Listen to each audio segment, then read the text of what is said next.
Пресекал линията, по невнимание ли е карал с 3 пъти по-висока скорост, по невнимание ли не е спал, поради каква причина? Първо трябва да се промени обвинението и второ, какво значи да убиеш двама човека и да бъдеш пуснат под домашен арест?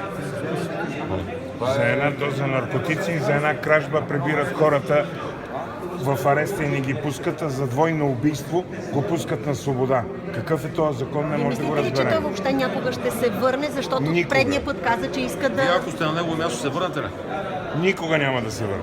Никога. То за това става въпрос и Това е международен скандал в интерес на истината, не защото става въпрос това е за умишлено безхаберие. укриване от правосъдието. Абсолютно. И тук българската страна трябва вече да иска съответни мерки, които да бъдат предприяти или за връщането му, или ако не бъде върнат, наши граждани, които пребивават в турски затвори, да бъдат върнати тук. Нали, ако ще бъде, така да се каже, партньорство между България и Турция, за което толкова много се говори, турската страна да върне наши граждани, които за аналогични престъпления са в техните зандани. Това партньорство започва да прилича на онова от преди 150 години. Точно. Да. Освен това в България сте ми да сляпа ли или ослепя, аз не мога да си го обясня и не само аз. Как могат да пуснат такъв човек? Какъв е този съдия? Какво е това нещо? Нещата са трагични, вие го виждате много добре. При двойно убийство убият се на свобода. Под домашен арест, който не е Някой български откраднал гражданин. от Сигурно трябва да- кокошки Да. в бандезки. Сигурно трябва да бандита попитаме по турското 82. посолство къде е човека, защото те най-вероятно знаят.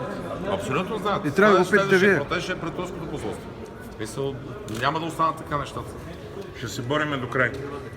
Това са ежедневни случаи и най-лошото е, че такива тривиални случаи, действително убийство, трагедия и така нататък, но най-обикновен човек. Той човек не е терорист, не е интересен на никого.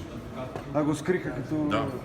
И сега е Пабло Ескобар. Ситуацията в Турция, какво очаквате да направи турската страна сега? Ма какво ни интересува Нищо. ситуацията в Турция, при положение, че ние се намираме в България? Ама не искате да се... Какво беше? Еми, Да българо-турските отношения. ако не го Турция в обърнат, момента има Какво като има? Това си техни вътрешни проблеми. Техните вътрешни проблеми нас не ни интересуват. България да разговаря с тях. И как Ердоган си Ердоган? Министър-председател си И след като министър-председател. не Ама може... той може да е и в Германия, той постоянно живее в Германия. След като не може България да преговаря с Турция, българският съд да вземе да си свърши работата и да го вкара в затвора.